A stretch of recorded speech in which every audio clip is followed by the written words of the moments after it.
बिहार चुनाव 2025 बड़ा संदेश देने जा रहा है। 2 चरणों के विधानसभा चुनाव के पहले फेज में बम्पर मतदान हुआ। पहले चरण में करीब 65% रिकॉर्ड मतदान हुआ है, जिसमें कि महिला वोटरों की बड़ी भागीदारी देखने को मिली। सवाल यह भी है कि बम्पर वोटिंग से किसका फायदा और किसका नुकसान होने जा रहा है।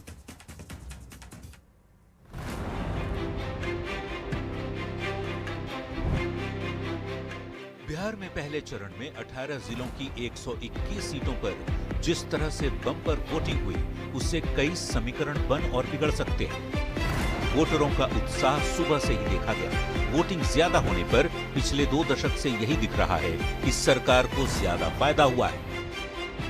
इस बार पटना जैसे शहरी क्षेत्र में मतदान धीमा रहा, पर गोपालगंज, मधेपुरा, मुजफ्फरपुर और बेगूसराय जैसे ग्रामीण इलाकों में भारी मतदान हुआ।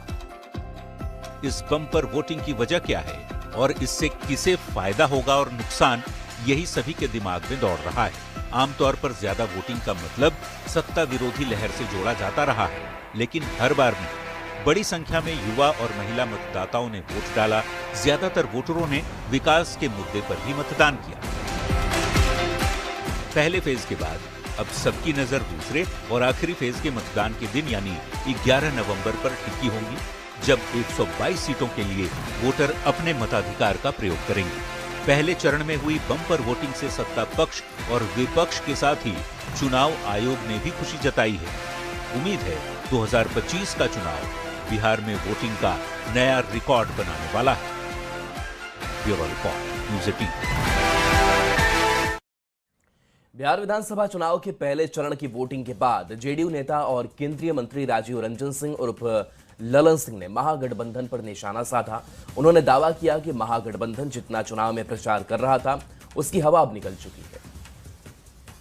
खत्म हो गया है। महागठबंधन जितना हवा बांध रहे थे, उनकी हवा निकल गई।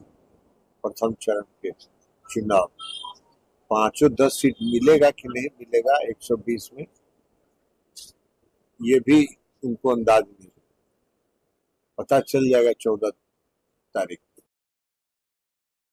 बिहार में पहले चरण का मतदान खत्म हो चुका है। केंद्रीय मंत्री शिवराज सिंह ने यह कहा कि बिहार में एनडीए की अब तक की सबसे बड़ी जीत होने जा रही है। कृषि मंत्री शिवराज सिंह चौहान यहाँ हमारे साथ हैं। सर, आप लगातार बिहार घूम रहे हैं, कृषि प्रधान राज्य है ये, लोगों के बीच आपको क्या संदेश मिल रहा है? और आज मैं ये उद्घोषित कर रहा हूँ कि अब तक की सबसे बड़ी विजय एनडीए की बिहार में होने वाली है। एनडीए, मोदी जी, नीतीश कुमार, और ये हम नहीं कह रहे, अब जमाना कह रहा है, जनता तो कह ही रही है, लेकिन अब तो राहुल बाबा भी स्वीकार कर रहे हैं कि हम जीतने नहीं वाले। जनता रिजेक्ट कर रही है, इसलिए वो रिएक्ट कर रहे हैं, वोट चोरी, वोट चोरी, वोट चोरी। ये वोट के एक दिन पहले वोट चोरी कहाँ से आ गई? ये हार की पूर्व भूमिका तैयार कर रहे हैं